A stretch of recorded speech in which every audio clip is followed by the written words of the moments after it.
The iron is cold, but the blood on her hands is still warm. Clarice Torrance can't breathe. Every time she closes her eyes, she sees the golden gaze of the beast, the massive silver-furred wolf she found bleeding out in the blackwood thicket. She had used her only shawl to bind its mangled side, whispering words of comfort to a creature that could have ended her life with a single snap of its jaws. She expected it to run. She expected to return to her quiet life in the village. She didn't expect the heavy, suffocating scent of sandalwood and ozone. She didn't expect to wake up in the dungeons of the Silver Throne with cold steel biting into her wrists. And she certainly didn't expect the man standing in front of her, the Alpha King, a man whose reputation for cruelty is matched only by his absolute power, to have the exact same haunting molten gold eyes as the wolf she saved. Hello to every single one of you joining us today. Whether you are watching from the misty highlands of Scotland, the bustling streets of New York, or the quiet suburbs of Lagos, I am so incredibly happy to have you here in our storytelling circle. How are you all doing today? I hope your heart is open, because today's story is going to take it on a wild, emotional ride. Before we dive deeper into Clarice's fate, please take a quick second to check if you've hit that subscribe button. It helps us keep these stories alive, and honestly, you won't want to miss how this one unfolds. Are you subscribed? Great. Let's get back into the darkness of the king's cells. The air in the subterranean chamber was thick with the smell of damp stone and the sharp, metallic tang of ancient magic. Clarice pulled at her restraints, the rattling of the chains echoing like a death knell against the silence. Her fingers were still stained dark from the forest floor, a physical reminder of her mercy. You shouldn't have touched it, a voice rumbled from the shadows. It wasn't a question. It was a condemnation. The man stepped into the torchlight. This was Elias Vane, the High Alpha. He moved with a predatory grace that made the very air in the room vibrate. His chest was wrapped in white linen, a faint crimson bloom spreading over the exact spot where Clarice had stitched the wolf's side. "I saved your life," Clarice whispered, her voice cracking. Her heart hammered against her ribs like a trapped bird. She was a nobody, a simple herbalist's daughter who knew more about lavender and peppermint than monarchs and pack wars. She lived a life of quiet invisibility, fueled by a deep-seated fear of the supernatural world that governed their borders. Now that world was staring her in the face, and it looked like a god of war. Elias leaned down, his face inches from hers. The heat radiating from him was terrifying. "You saw me at my weakest," he hissed, his golden eyes flashing with a dangerous, feral light. "In my world, Clarice, that isn't an act of mercy. It's an act of war. You didn't just save a wolf. You touched the king. You claim you found me by accident? In the middle of a restricted territory during a lunar eclipse. I was gathering night-blooming jasmine for my mother's fever," she cried, the tears finally spilling over. "I didn't know who you were. I just saw a living thing in pain." Elias gripped the chin of her face, his thumb brushing against her lower lip. For a fleeting second, the aggression in his eyes flickered, replaced by a confusing, searing intensity that made Clarice's breath hitch. It wasn't just anger. It was a recognition so deep it felt like it was carved into his bones. "The scent of you is all over my skin," he muttered almost to himself. "And my enemies, they saw you. They saw a human girl kneeling over the Alpha King. If I let you walk out of here, you are a walking target. Or worse, you are the bait they've been waiting for." He stood up abruptly, his cape swirling behind him like a cloud of smoke. "You stay in the chains until I know whose blood you really carry. Because no simple human finds the Alpha King hidden by a cloaking spell unless they were sent." "I was trying to be kind," she screamed as he turned to leave. Elias paused at the heavy oak door, his silhouette imposing and cold. "Kindness is a luxury for those who don't have a crown to lose. Guards, keep her fed, but do not let her speak to anyone. If she moves, tighten the iron." As the door slammed shut, Clarice collapsed against the wall. The mystery wasn't just why he had been in the woods, but why, despite the chains and the threats, her soul felt a terrifying magnetic pull toward the very man who had just discarded her. Why did the wolf feel like a protector while the king felt like a captor? And more importantly, who was the figure she had seen lurking in the trees just moments before she found him?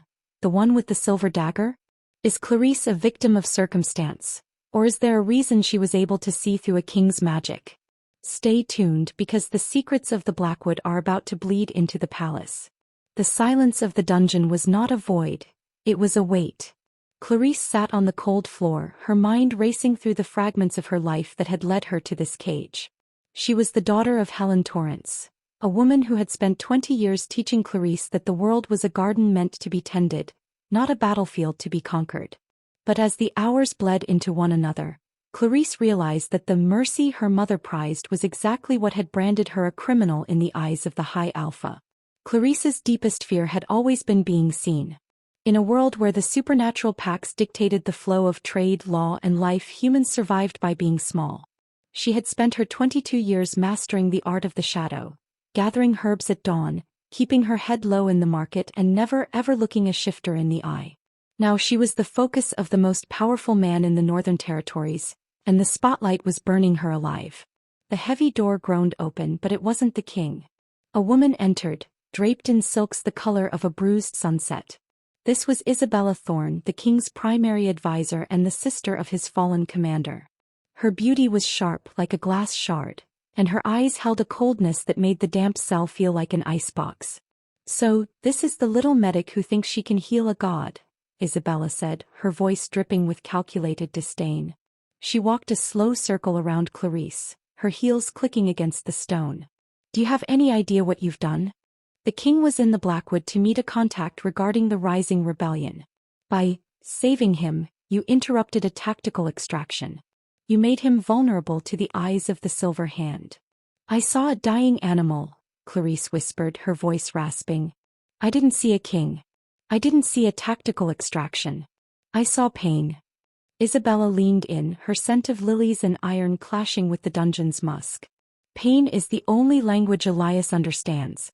He was raised in the fighting pits of the South before he took this throne by force. He doesn't believe in accidents, Clarisse. He believes in leverage. And right now, you are the only leverage he has against the rumors that he was nearly assassinated by a common blade." As Isabella spoke, Clarisse noticed a flicker of something in the advisor's eyes. Not just hatred but a desperate, clawing ambition. Isabella wasn't just worried about the king's safety, she was worried about his control. "Where is he?" Clarisse asked, her heart tripping over itself. Despite the fear, there was a phantom sensation on her palms, the memory of the wolf's fur, soft and wild. She felt an inexplicable need to know if the wound she had stitched was holding. "The king is where you will never be, in the light," Isabella snapped. "But don't worry. You won't be bored. Julian Blackwood, the captain of the guard, will be here shortly to begin a formal inquiry. He isn't as patient as the king, and he doesn't care if you're human or not." Isabella exited, leaving Clarisse with a new realization. The palace was a viper's nest and she had been dropped into the center of it. An hour later the door opened again. This time the man who entered was different. Julian Blackwood was broad-shouldered, with a face scarred by years of service, but his eyes weren't cold. They were exhausted. He carried a tray with a bowl of stew and a flagon of water. "Eat," he commanded, though the tone was more of a plea than an order. He sat on a wooden stool across from her. "The king is conflicted about you, Clarisse. He spent his whole life being hunted. To have someone try to save him without knowing who he was? It's a variable he can't calculate." "Why am I in chains, Julian?" Clarisse asked, reaching for the water. Her hands shook so violently the water sloshed over the rim. Julian watched her, his expression softening for a fraction of a second. "Because if he lets you go, the council will demand your head to ensure you don't talk. And if he keeps you in a guest room, the Silver Hand will think you're his weakness. These chains, as strange as it sounds, are the only thing keeping you alive right now. He's claiming you're a high-value prisoner to keep the executioners at bay." Clarisse felt a chill that had nothing to do with the temperature. "He's protecting me by imprisoning me? He's an alpha king, Clarisse. He doesn't know how to protect anything without first putting a fence around it." Julian stood to leave but paused. "Just a word of advice. When he comes back tonight and he will, don't beg for mercy. He doesn't respect it. Show him the strength that allowed you to walk into a wolf's den and stitch its skin back together." As Julian left, Clarisse looked at the iron cuffs. She thought of her mother, of the quiet cottage and the jasmine she never got to deliver. She felt a surge of indignation. If Elias Vane wanted a prisoner, she would give him one. But she wouldn't be a victim. She began to pick at the dry skin of her palms, revealing the faint glowing marks where the wolf's blood had touched her own, marks she hadn't noticed until now. They pulsed with a faint, amber light. She wasn't just a human. Something had happened in those woods. Something that linked her blood to the king's. Is Clarisse changing, or was she never truly just a human to begin with? What do you think those glowing marks mean? Let me know your theories in the comments. I read every single one of them. And if you're enjoying the mystery, make sure you've subscribed so you're the first to see what happens next. The dungeon air shattered with the sound of a heavy iron bolt sliding home. Clarisse scrambled back, her chains clinking a frantic rhythm against the stone. It wasn't the guard. It was Elias. He didn't look like a king tonight. He looked like a storm-given human form. His shirt was unbuttoned at the collar, revealing the bandage Clarisse had applied, now discarded on the floor behind him. The wound, a jagged tear that should have taken weeks to heal, was nothing more than a thin silver line. "The marks on your hands," Elias said, his voice a low, dangerous vibration. He didn't ask, he moved like a predator, closing the distance in 2 strides. He grabbed her wrists, hauling her up until she was forced to stand on her tiptoes. How did a human girl from a border village trigger a blood bind?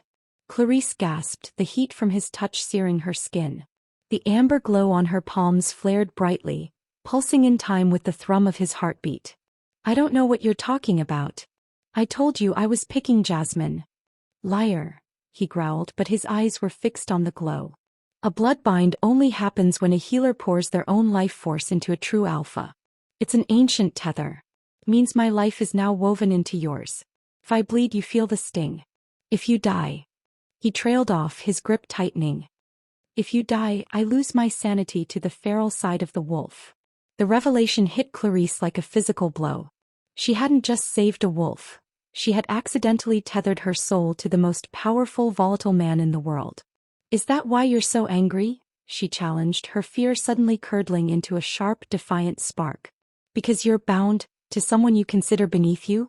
Because a simple human has a hold on the great Alpha King?" His golden eyes darkened to the color of burnt honey. "I am angry because my enemies are already at the gates, Clarisse. And now they don't need to kill me to take the throne. They only need to kill you." Suddenly, the stone walls of the dungeon vibrated. An explosion rocked the palace above, sending dust and chips of masonry raining down from the ceiling. Shouts echoed from the corridor, the sound of steel clashing and the terrifying guttural roars of shifting wolves. "The silver hand," Elias hissed. He didn't hesitate. With a display of raw, supernatural strength, he ripped the iron eyebolts straight out of the stone wall. Clarisse fell forward, her hands still bound by the short chain, but she was no longer tethered to the wall. She was tethered to him. "We have to move," he commanded, throwing a heavy fur cloak over her shoulders to hide her glowing hands. "Move where? You said I'm a prisoner." "Plans change," Elias said, his eyes scanning the shadows as the door was kicked open. A group of masked assassins, clad in gray leather and wielding silver-edged blades, flooded the small cell.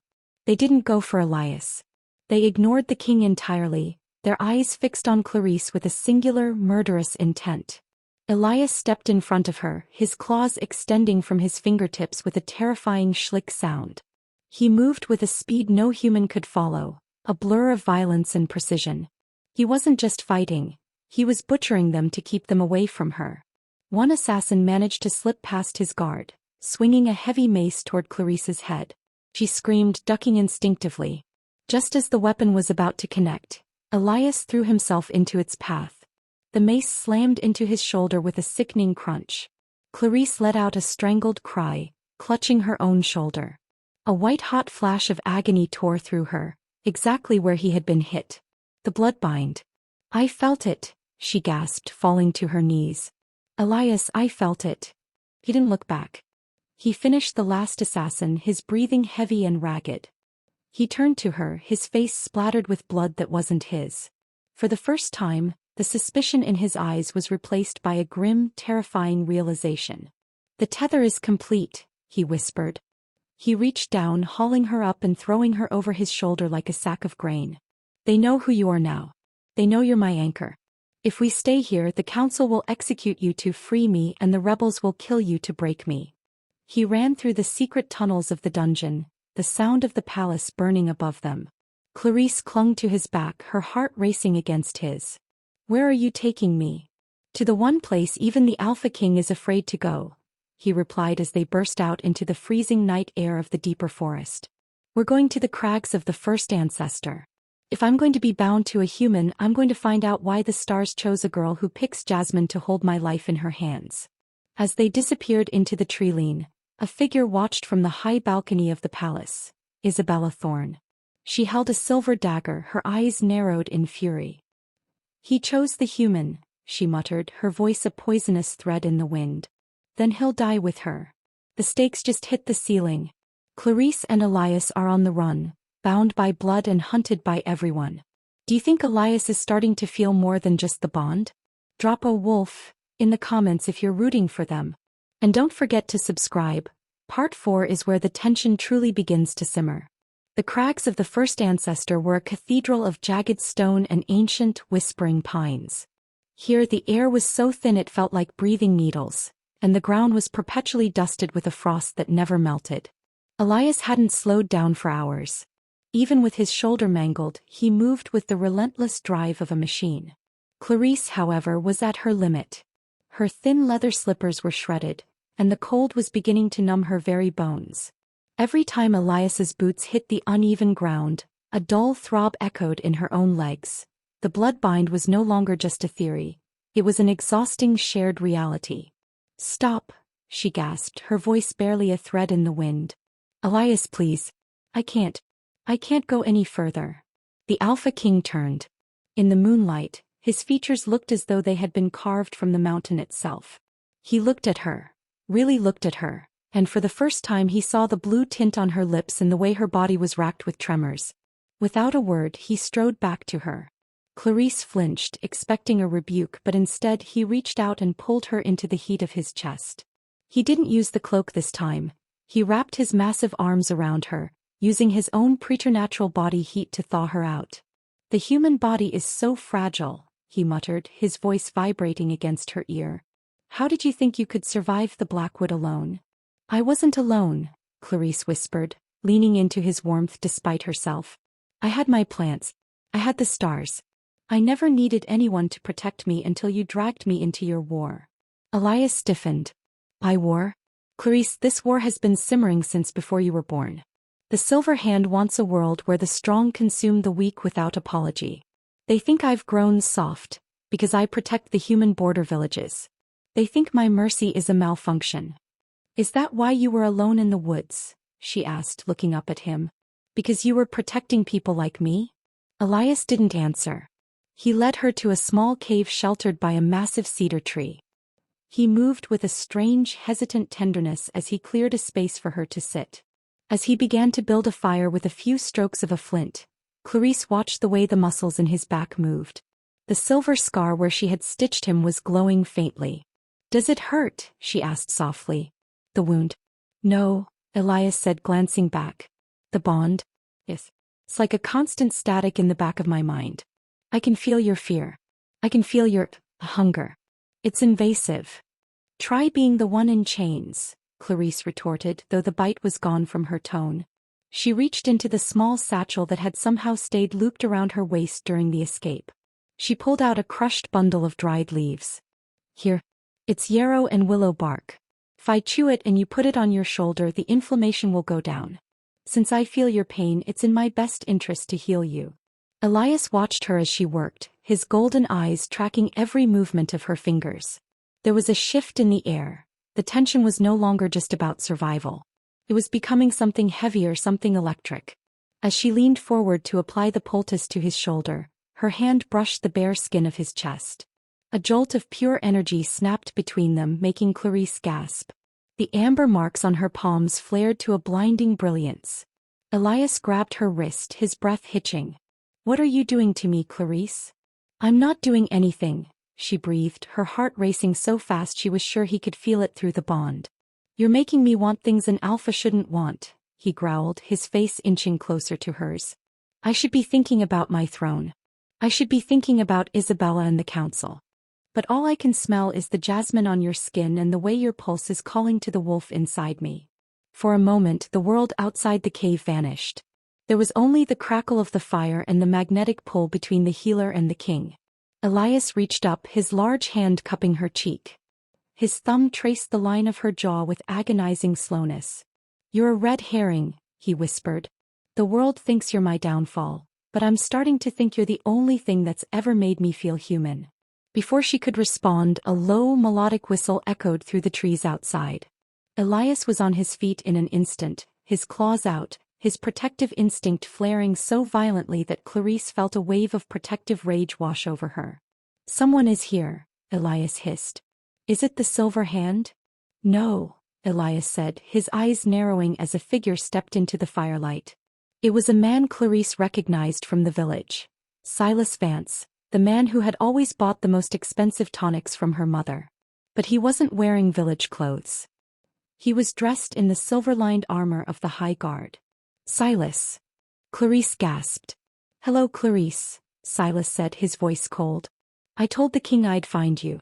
I just didn't tell him I was working for the person who actually wants the throne." He held up a vial of dark, shimmering liquid. "The blood bind is a powerful thing, Elias. But even a bond can be poisoned. And once it's poisoned, the one who dies first takes the other with them. The question is, which one of you should I kill to make it look like a tragic accident?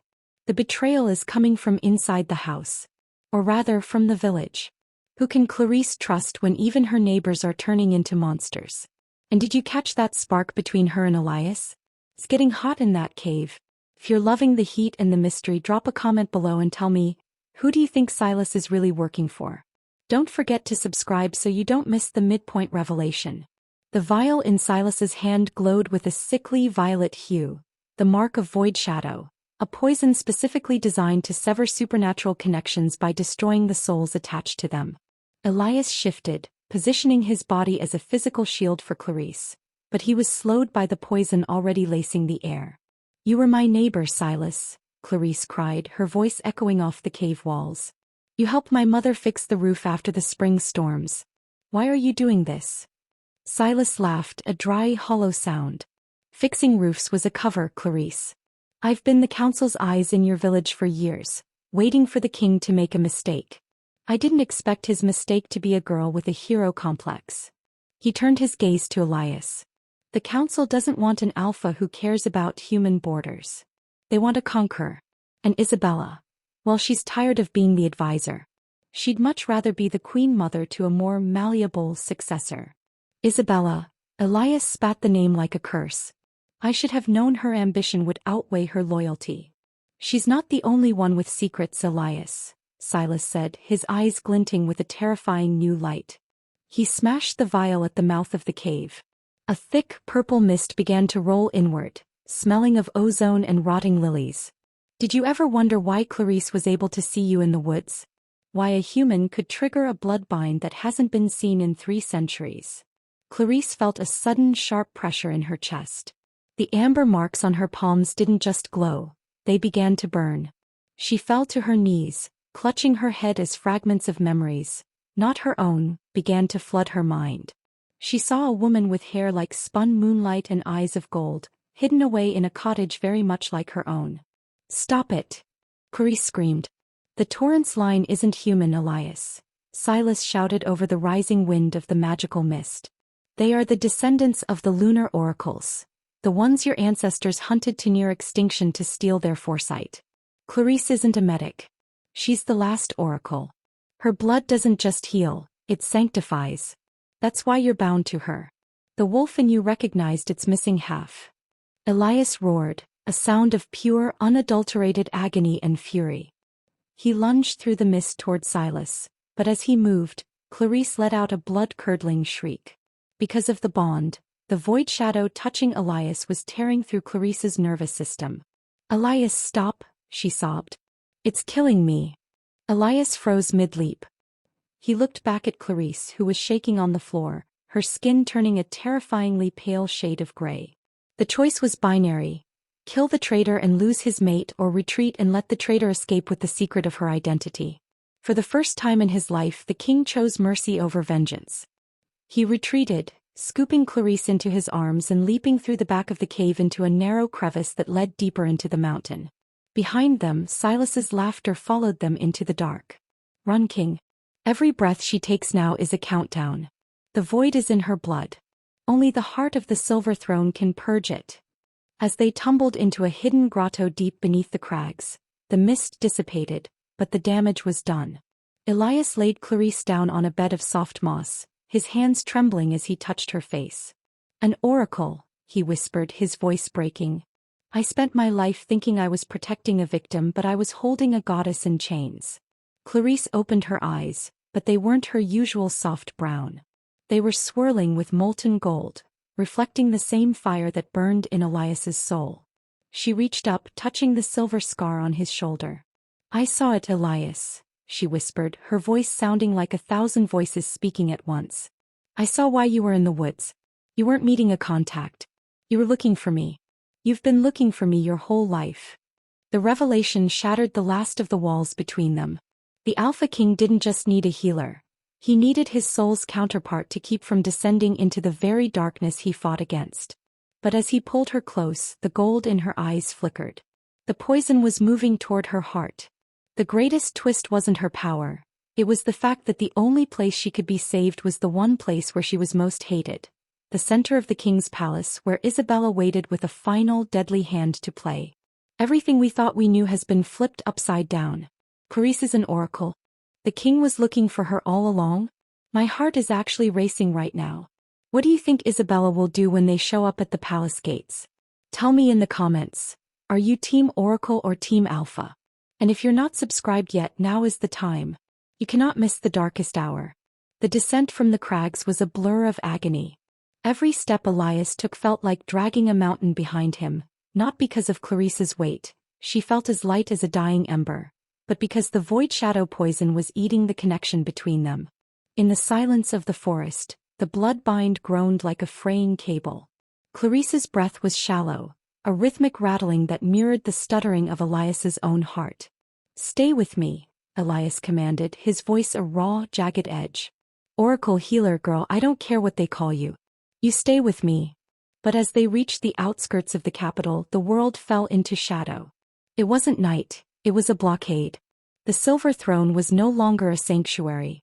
A massive, shimmering dome of violet energy, the same hue as the poison, now encased the palace. They've sealed it, Elias whispered, his knuckles whitening as he gripped Clarice. Isabella has staged a coup. Before he could react, the ground beneath them erupted. Dozens of silver hand warriors, led by a stone-faced Julian Blackwood, emerged from the shadows. But Julian didn't look like a protector anymore. His eyes were glazed, a thin trail of violet smoke leaking from his ears. He was being controlled. Elias Vane, Julian's voice was a distorted echo. By order of the High Council and Queen Regent Isabella, you are declared a traitor to the pack. Hand over the human anomaly, and your death will be swift. She is not an anomaly.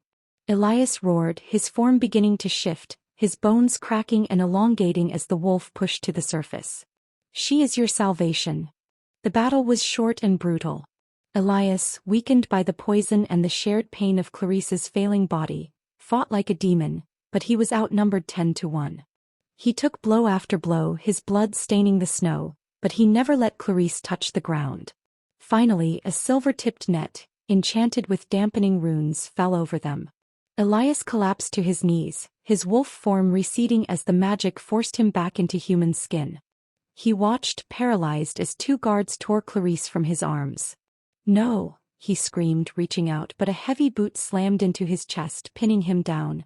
Isabella Thorne stepped through the ranks of soldiers, her face a mask of cold triumph. She looked down at the unconscious Clarice, then at the broken king. You chose a human over your people, Elias, Isabella said, her voice echoing through the clearing. You let a fairy tale about oracles blind you to the reality of power. To save the pack, I have to sever the tether. And to sever the tether, the anchor must be destroyed. If you kill her, you kill me. Elias choked out, blood bubbling at the corner of his mouth. I know, Isabella smiled, and it was the most terrifying thing Elias had ever seen. That's the point. I'll be the one to mourn the brave king who died trying to save his people from a human witch. I'll be the hero. You'll just be a memory. She signaled to the guards. Take her to the ritual chamber. Drain the blood of the oracle into the well. We will use her power to fuel the shield forever. Throw the king into the deep pit. Let him feel his soul tear apart as she dies. As Clarisse was carried away, her hand fell limp, the amber marks on her skin fading to a dull, dead gray. Through the fading connection, Elias felt a sensation worse than pain. He felt her giving up. He felt the light in her mind flickering out, leaving him in a cold, eternal dark. For the first time in his life, the most powerful Alpha King felt nothing but absolute crushing despair. He was in a pit, his mate was on an altar, and the world was turning to violet ash. This is it. The lowest point. The king is broken, and Clarisse is minutes away from a ritual that will end her life. I'm literally shaking writing this. How can they possibly come back from this? Is there anyone left to help them, or is the Silver Throne lost forever? Drop a hope in the comments if you believe they can find a way out. And please, if you haven't yet, subscribe. We need all the strength we can get for the next part. The deep pit was a tomb of silence, but for Elias, it was a chamber of screaming agony. Every second that passed felt like a serrated blade drawing across his soul.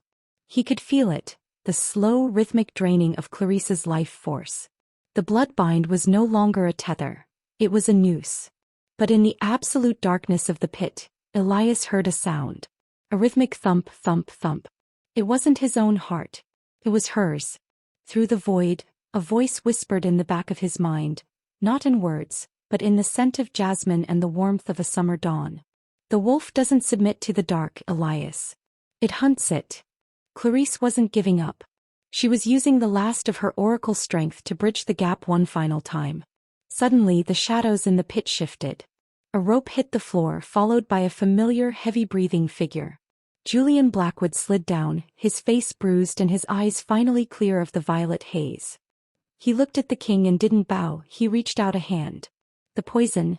It broke when she screamed, Julian whispered, his voice shaking. The guards, the servants. Those of us who weren't completely lost, we felt her. She didn't just reach for you, Elias. She reached for all of us.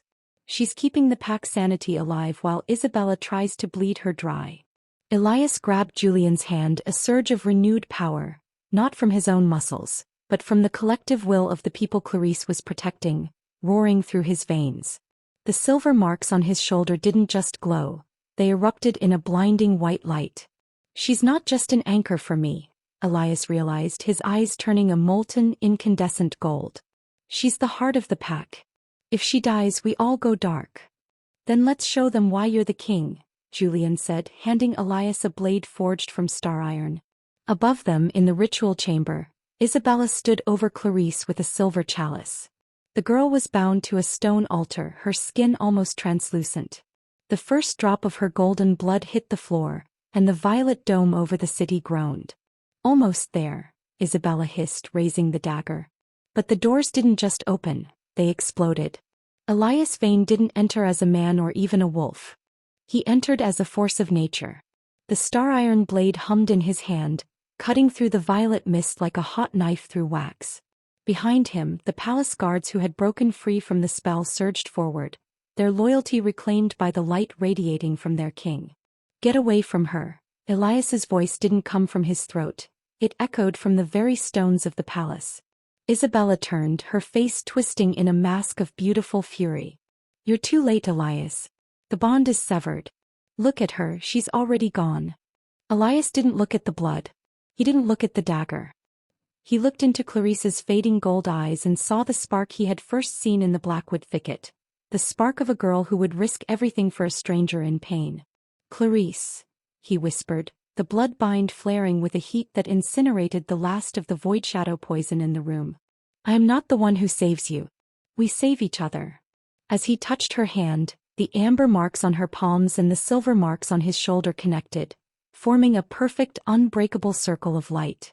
The severed bond didn't break, it evolved. It was no longer a chain. It was a bridge. The king has risen. The pack is awake. And that bond, it's stronger than any poison ever brewed. I've got chills. Did you see the way Julian came back to his senses? That is the power of a true oracle. Do you think they can stop the ritual before it's too late? Leave a king in the comments if you're ready for the final showdown. And hit that subscribe button. The air in the ritual chamber didn't just vibrate, it shrieked. The collision of Isabella's dark sorcery and the pure ancestral light of the oracle created a vacuum that pulled the very tapestries from the walls. You think a touch is enough? Isabella screamed, her regal poise dissolving into madness. She lunged not for Elias but for the altar, her silver dagger aimed directly at Clarice's heart. If I can't rule a kingdom of gold, I will rule a kingdom of ghosts. Elias moved, but he didn't strike with his blade. He threw himself over Clarice, his body becoming a living shield once more. The silver dagger plunged deep into his back, but as the blade bit into his flesh, something miraculous happened. Because of the perfected blood bind, the pain didn't shatter them, it amplified them. The moment the silver touched Elias's blood, Clarice's eyes snapped open, glowing with a brilliance that turned the room into a sun. She reached up, her small hands catching the hilt of the dagger that remained lodged in Elias's shoulder. You took his blood to build your walls. Clarice's voice resonated with the power of 1,000 ancestors. But you forgot that blood is meant to flow, not to be stored. She didn't pull the dagger out, she pushed her own light through it. The amber glow from her palms surged into the silver blade, traveling through Elias and into Isabella. It wasn't a strike of hate but a surge of truth.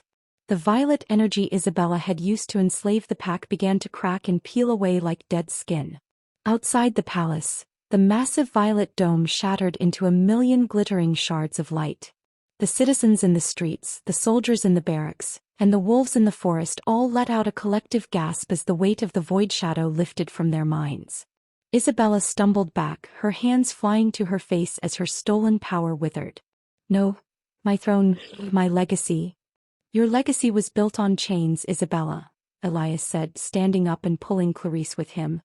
He didn't look like a dying man anymore. The light from the oracle was stitching his wounds in real time, the silver dagger falling uselessly to the floor. And chains are the first thing a true alpha breaks. The remaining silver hand warriors, seeing their leader defeated and the king standing in a halo of golden light, dropped their weapons. They didn't fall to their knees in fear, they bowed in reverence. Isabella looked around the room, seeing only the faces of those she had betrayed. With a final desperate cry, she tried to summon a shadow portal to escape, but the light in the room was too absolute. The shadows vanished before they could form. Julian Blackwood stepped forward, his sword leveled at her throat. Take her to the deep cells, Elias commanded, his voice steady and calm. But do not chain her. Let her sit in the silence of the kingdom she tried to destroy. Let her see the sun rise on a world that no longer fears her name. As the guards led Isabella away, the chamber fell into a profound, heavy silence. The storm had passed. Elias turned to Clarice.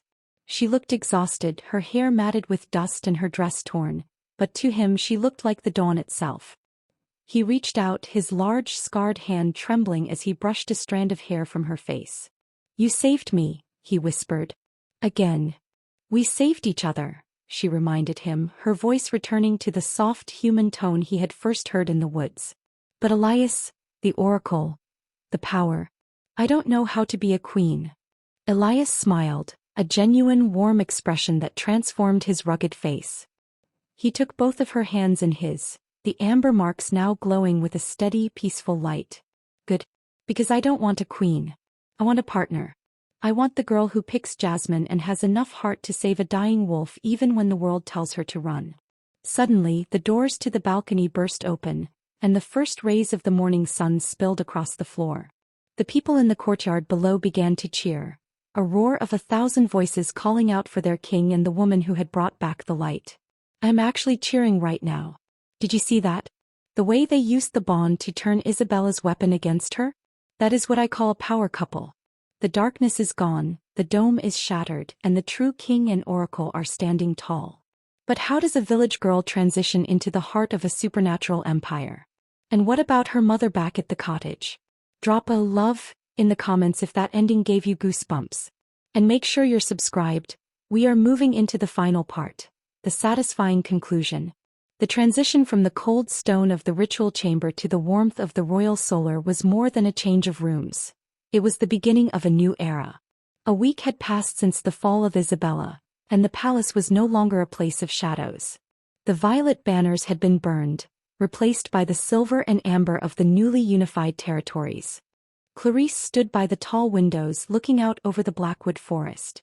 Her mother, Helen, sat in a plush velvet chair nearby, sipping tea and marveled at the healers who had cured her fever with a single touch of oracle-blessed water.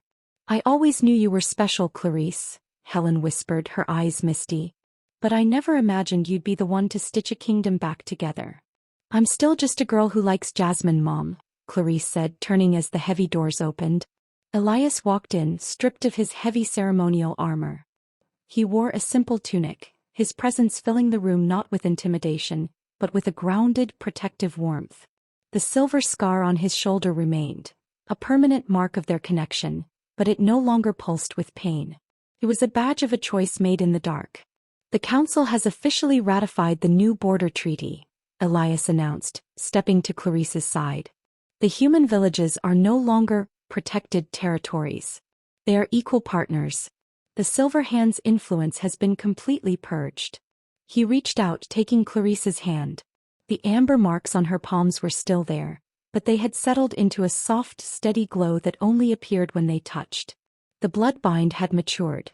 It was no longer a burden of shared suffering, but a reservoir of shared strength. "And Julian?" Clarice asked. "He's been appointed High Commander," Elias smiled. "He's currently overseeing the construction of the new Oracle Sanctuary in the village. He says he wants to make sure the next generation of healers doesn't have to grow up in the shadows." The mystery of the wolf in the woods had become a legend whispered in the markets, but the reality was much more intimate. Elias led Clarice out onto the balcony, where the sun was beginning to set over the mountains. The pack was thriving, the humans were safe, and the Alpha King was finally at peace. "I spent my whole life looking for power," Elias said softly, looking out at the horizon. "I thought a throne was the only way to keep my people safe. But it took a girl with a bandage and a kind heart to show me that the strongest thing a king can do is let someone in." Clarice leaned her head against his shoulder, the scent of sandalwood and ozone mixing with the jasmine in the air. "And it took a wolf in a trap to show me that I didn't need to hide to be safe." They stood there together, the High Alpha and the last Oracle, two halves of a whole that the stars had spent centuries trying to bring together. There would be challenges ahead, and the weight of the crown was never light. But as long as their blood remained bound, there was no shadow they couldn't turn to light. The story that began with a single act of mercy in a dark forest had ended in a palace of gold, proving that sometimes, the most influential thing you can do is refuse to let a living thing suffer. And that, my dear friends, is the end of our journey. From the chains in the dungeon to the light of the sun, Clarice and Elias have shown us that love and mercy are the ultimate powers. I am so moved by their victory, aren't you? Now I want to hear from you. What was your favorite moment? Was it the reveal of Clarice's true identity, or the moment Elias chose her over his throne? Drop a comment below and let's talk about it. I love reading your thoughts. And if you haven't yet, please make sure to subscribe and hit that notification bell. We have so many more emotional, high-stakes stories coming your way, and I don't want you to miss a single second of the magic. Thank you for watching, thank you for listening, and remember, your kindness might just be the thing that saves a king.